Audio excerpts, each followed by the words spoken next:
एक ऋषि थे, बहुत ही सरल, सहज, निराभिमानी और अत्यंत ज्ञानी। दूर दूर से लोग उनके पास शिक्षा प्राप्त करने आते थे। एक राजकुमार भी उनसे शिक्षा प्राप्त करने आया। राजकुमार ने बहुत मन लगाकर ज्ञान अर्जन किया।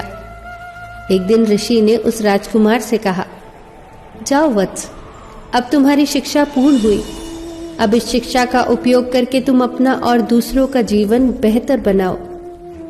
राजकुमार ने जब उन्हें गुरु दक्षिणा देनी चाही तो गुरु ने कहा, अगर तुम मुझे गुरु दक्षिणा देना ही चाहते हो तो वह चीज लाओ जो पूर्णतः व्यर्थ हो। इस पर राजकुमार ने मन ही मन सोचा, गुरु अगर मांगते तो मैं उन्हें कुछ भी दे सकता था। ये गुरु ने क्या मांग लिया? ये तो बिल्कुल आसान चीज है भेंट में देने को। आसपास कितना कुछ व्यर्थ है, मैं तो कुछ भी गुरु को दे सकता हूँ। यह सोचकर उसने मिट्टी उठाने के लिए जैसे ही हाथ बढ़ाया तो मिट्टी बोल उठी, ठहर मनुष्य, यह क्या कर रहा है? तू मुझे व्यर्थ समझता है?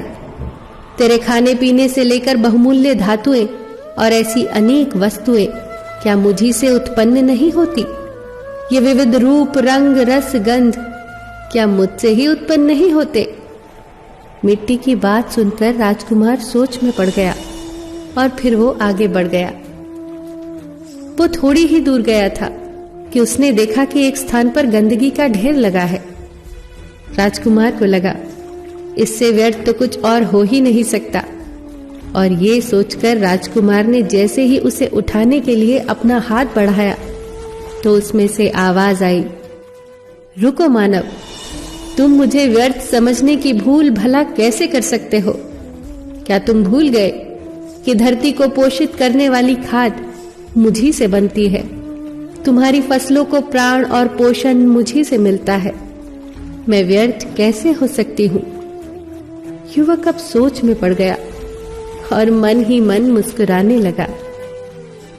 गुरु का दिया हुआ आखिरी सबक अब उसे समझ आ चुका था कि व्यर्थ और तुच्छ तो वह है जो दूसरों को व्यर्थ और तुच्छ समझता है, और वह अहंकार के सिवा और क्या हो सकता है। राजकुमार तत्काल ही ऋषि के पास जाकर बोले, गुरुवर, मैं अपना अहंकार आपके चरणों में रखता हूँ। आप मुझे आशीर्वाद दीजिए कि आपके द्वारा प्राप्त ज्ञान को मैं प्रजा की सेवा में लगा सकूं। गुरु बहुत प्रसन्न हुए क्योंकि उनके शिष्य की शिक्षा अब सही मायनों में सार्थक हो चुकी थी। दोस्तों, इंसान के भीतर सबसे व्यर्थ उसका अहंकार होता है। अहंकार जितना बढ़ता जाता है, मनुष्य के गुण उतने ही नष्ट होते जाते हैं। अहंकार के बढ़ने से मिलता कुछ भी नहीं, सिर्फ खोता है। क्या खूब कहा है किसी ने, अहंकार में 3 गए, धन, वैभव और वंश। ना मानो तो देख लो रावण, कौरव, कंस।